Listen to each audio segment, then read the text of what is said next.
大语文千万字，逐工要甲大家做伙来捌一字。咱常常听人讲笑甲闹的孩，到底这个下孩要安怎写？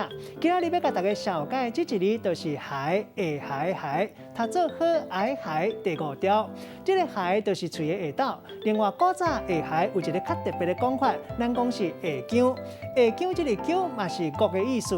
顶国就是唱姜，啊那下国就是下姜，可能较歹讲。即马咱大家拢讲下孩较常听到。另外一个鼻音读做怀，带大家做过来小解两个词。